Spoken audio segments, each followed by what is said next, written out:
I know, yes, did you have, oh, Normally, did you want when to say I have something? it carefully planned, you cannot go longer than 3 minutes. Oh, right, that's, well, yeah, you can only speak for 3 minutes, but you do have to sign up, yeah. And I would get there as early as possible, I mean, really early, yes. So we've been advised there's been a room change for tomorrow, and the room will be the Old State Library, room number 271. Yeah. So that'll go out in the email as well. And that's, you just go up the elevators to the second floor and it's right there. So, Can you say that again? oh, it's called the Old State Library, but it's right in between it used to be called room 271. It's right in between the elevators there on the second floor. So I would get there as soon as you can, as early as you can, because of the fact that parking is gonna be difficult because everybody's going up there. So, yes. Going, I don't know where it's going to inflate it, but what would you recommend, the strong statement that I can make there in a 3-minute time? Say that again. What is the strongest statement? Strongest statement. It's gonna, Wow. See, okay, when you go up there, you guys don't want to go around repeating yourself because they're not going to want to hear everybody come up there and say it's a parental rights issue and blah blah blah. You need to come up with something unique, and especially if you can tie it to yourself in some way, that would be good. And I know that's difficult. And so when you're sitting there listening, you might go, oh, they didn't mention this, and then you might want to change that. But have something prepared ahead of time about what is, what's really struck you about this bill that's bad. But I don't have any silver bullet that's gonna touch them. I mean, it's the Lord. I'm the one that you said that you're trying to reduce the age to 12. Is that just for mental health counseling or It's consent? Well, it's just for mental health right now, but you all realize that a child can get an abortion without parental consent in the state of Colorado. So, I mean, can they at any consent age. to having sex at 12? Oh, that's a good question. I don't know the answer to that one. I know they can get birth control without at any age, but I don't think that's listed anywhere. But you're right, that would probably be in the criminal section, which I haven't read yet. Sorry. Yes, Ed. How is this going to affect homeschoolers? Right now, okay, the way that I talk to homeschoolers about it is, this is a parental rights issue. If they take away parental rights in any area, it's gonna affect us because everything about homeschooling is built on parental rights. The other thing that I look at is all these kids in the public school, they will be working with them, they will be working for them, they will have them as employees. It will affect everybody. No one's gonna get away from this effect of this bill. I'm sorry, let me be more specific in my Yeah. question. Will this law impact the way homeschoolers are going to be forced to be taught? No. Doesn't affect private schools either. It's just the public So school. private Christian schools will not be like, They don't take money. There is no.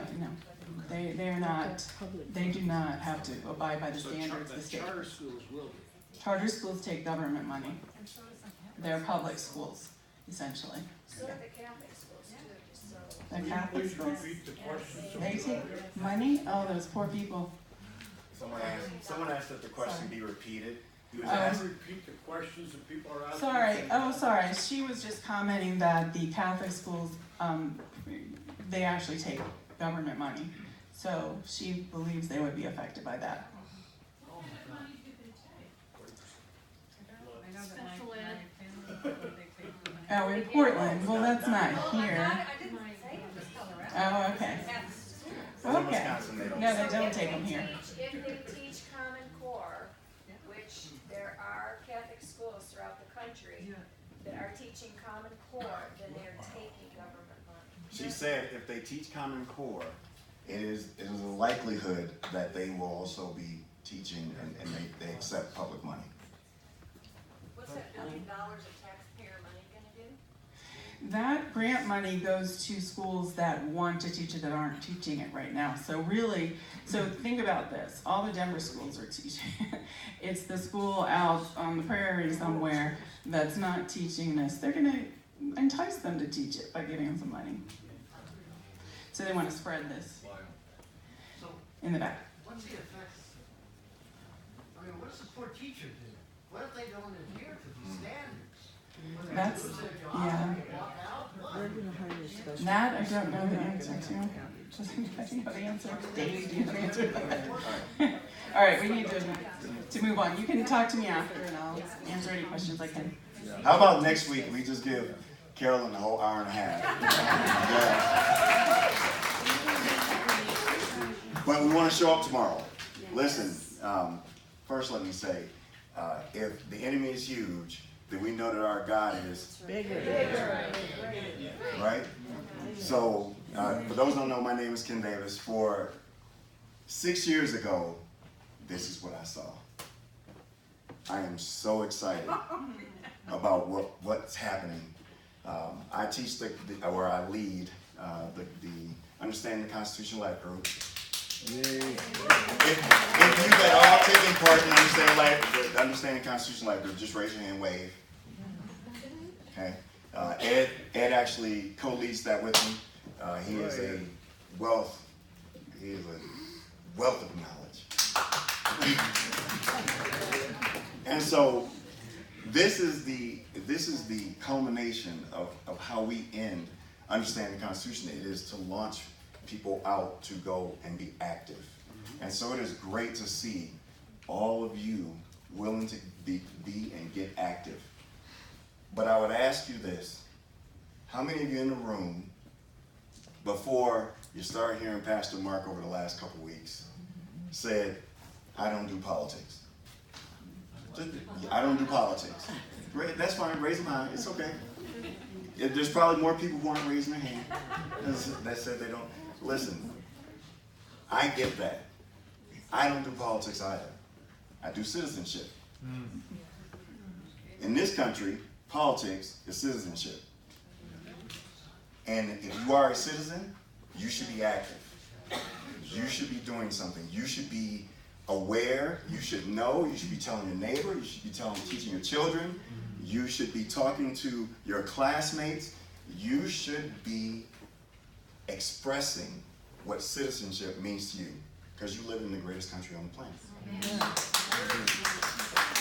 And so, with that, I would ask this question: how many of you don't really think that the Electoral College gets us where we need to be? Or don't understand it? Don't raise your hand. Don't raise your hand. Listen, there's a lot of people that don't understand the Electoral College. Yesterday, our state Senate had a vote to introduce what's called National Popular Vote. Oh, there's a few people who've heard. Helen, have we taught on National Popular Vote and understanding it? We've done it a few times. Listen, let me help you understand what National Popular Vote means. It means that whatever the popular vote is in the election, all of Colorado's electoral votes goes there, regardless of whether or not Colorado, as a state, voted for that person. It is growing. It is now here.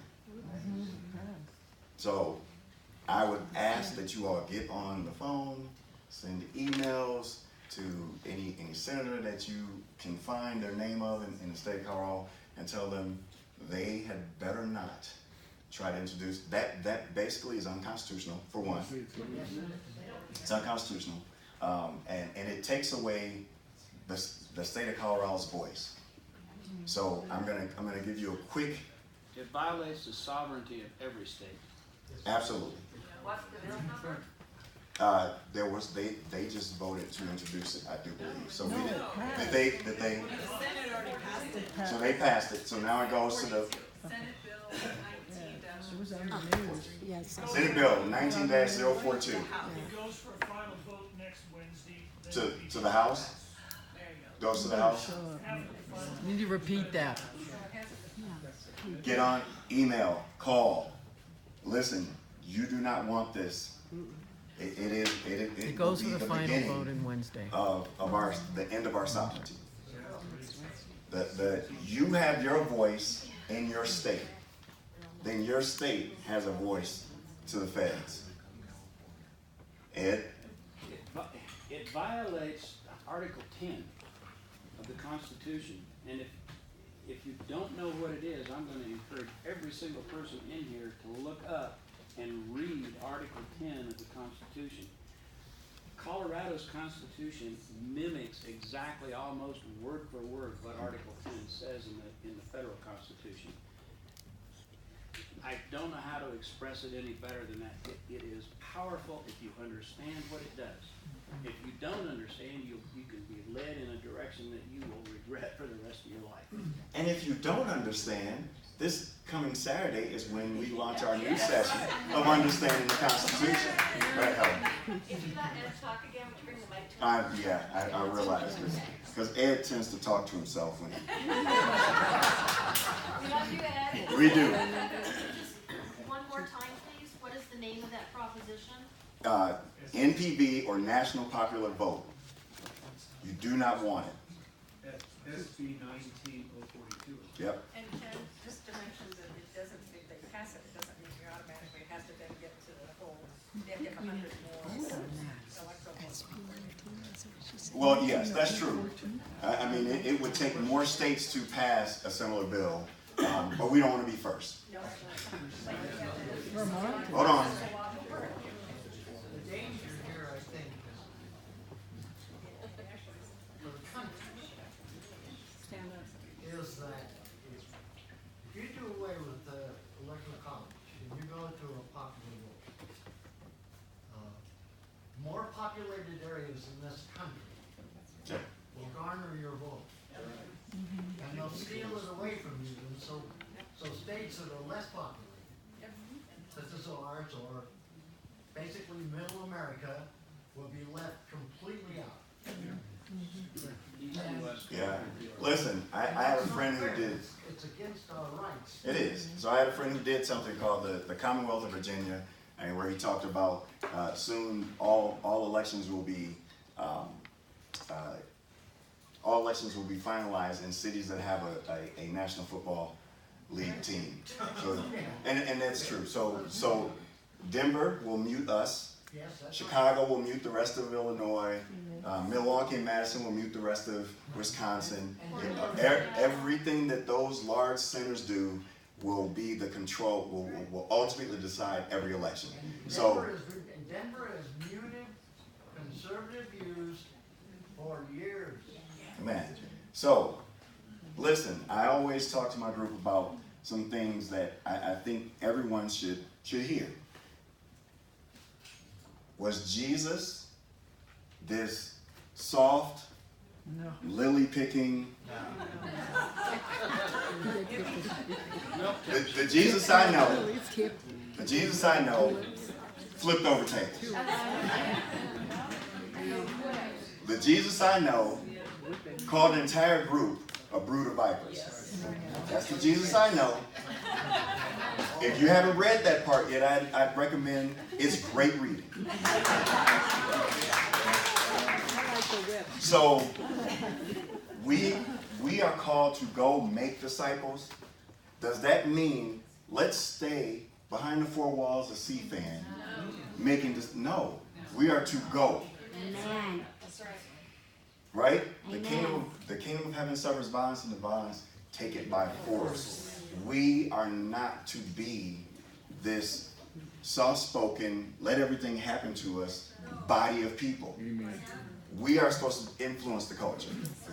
It is God gave us the job of altering and creating what culture is. And if we don't start doing something, I am not asking everyone in this room to go up to the Capitol, although if you can. But I'm asking that you do something. You are a citizen, so you should be taking part in citizenship. That's one of the beauties of God putting you in the greatest country on the face of the planet. And so go out, find your place. Maybe it's not going and praying with people up in the Capitol.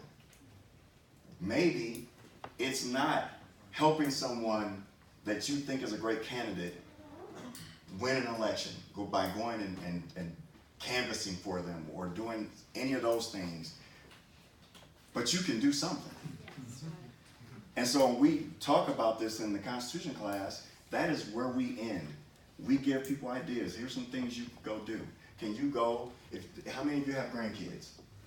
How many of you have grandkids in the 3rd through 5th grade? Okay.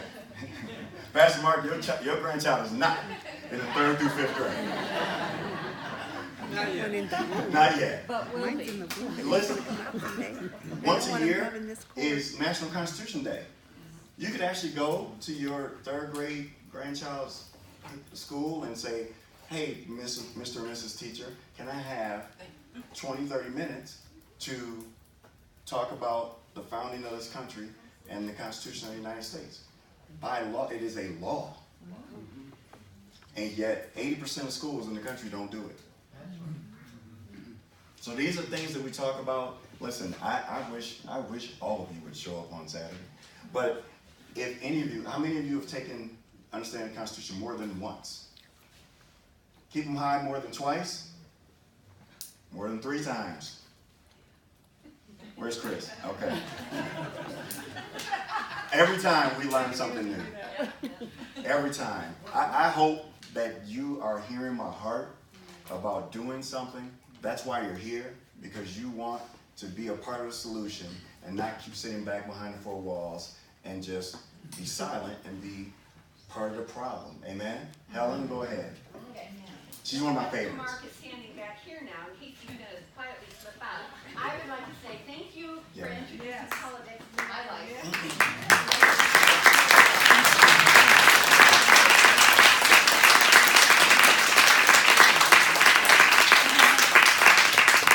Listen, the truth of the matter is, the Understanding the Constitution doesn't start unless there is a freedom in the House to do so. Right to conscience doesn't start unless there's a freedom created in the House to do so. The room you're in today, find out what you can go do, does not happen unless there's a freedom created in the House to go do so. So I'm grateful for you all. I am thankful. I cannot wait. I'm going to listen, I'm a local business owner. I'm going to shut down early tomorrow, and I'm driving up, and I get it. It's a sacrifice. I'm asking that some of you that are not necessarily retired, maybe you own a business, maybe you work for someone, you ask, hey, can I take half a day tomorrow? I'm going to go up, and I'm going to, how did one of my co-agents say, give them hell. Give them heaven. Let's go up, we're going to go up, we're going to give them heaven.